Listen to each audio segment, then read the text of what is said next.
shacabka magaalada Boosaaso qaarkood ayaa maanta isugu soo baxay banaanbax ay ku taageerayaan magaalada Laascaanood ee xarunta gobolka Sool iyagoo ku taageeraya guushii habeennimadii xalay ahayd ay gaareen shacabka reer Laascaanood waa kuwan iyagoo ku dhawaaqaya erayo ka dhana ay ku taageerayaan shacabka magaalada Laascaanood ee xarunta gobolka Sool ayna ku dhawaaqayeen maanta guusha yaala Laascaanood ayaa leh ugu dambeyntiina waxay hadallo kooban ka soo jeediyeen barxadda ama siirooga magaalada Boosaaso ee xarunta gobolka Bari waana kuwan shacabku iyagoo markaasi si weyn u taageeraya guusha ay gaadhay magaalada Laascaanood ee xarunta gobolka Sool eriyadoodana ku cabiraya sida tan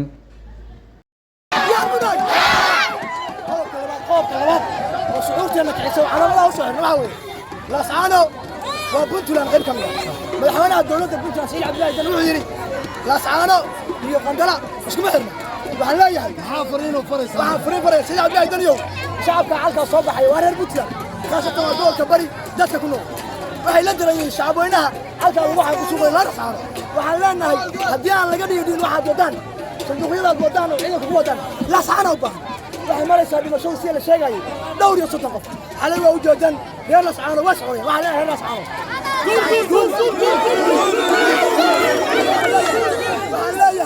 أنا شعب ميلان كوبال سيد عبد الله دنيا واحد يقول ما يرجع بنانسي بوصاصة وحالله مدحوينه والبا بنتنا الصامرة مدحوينه والبا بنتنا الصامرة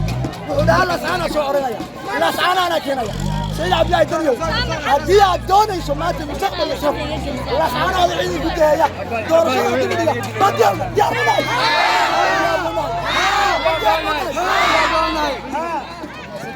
بوصاصو hooyooyinka saaka waxaan soo baxnay shucuurteena inaan madaxweyne dani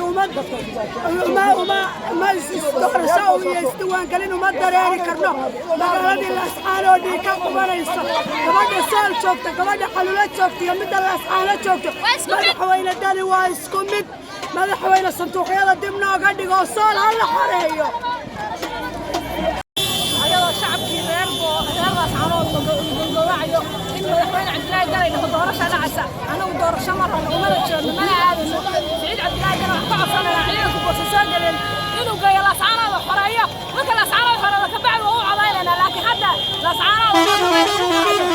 uu saxiixaynayo wax doorasho galayna ma jirto waa ka wax ku xunaa sheekada Saciid Cabdilaahi Galay aad uga dhigayna Laascaanood shacabku lagu weynayo wadooyinka gabdhaha la diraayo wala baxsanayo maatada la xasuuqayo ma jirto Saciid Cabdilaahi Galay ma jirto wax doorasho dhacaysa ilaa soo horaysa Laascaanood ciidanka Boosaaso ku soo wadid halkan ciidanka Boosaaso galaysid Laascaanood baa kaaga baahan anaa shacabkii Laascaanood baa shacabkii Puntland baa shacab anaa diinay doorasho diinay ilaa qof iyo xaraam doorasho wala Laascaanood soo harayo waa diinay muddo badan socday ayaa waxay ka socdeen magaalada Laascaanood ee xarunta gobolka Sool ugu dambeyntiina habeenkii xalay ahaa ayaa ciidamada militariga Somaliland ay ka baxeen magaalada Laascaanood ay shacabkuna maanta ku dabaaldegayeen istariyada magaalada Laascaanood guusha ay habeenkii xalay ahaa ay ka gaadheen ciidamadii Somaliland ee halkaas ku sugnaa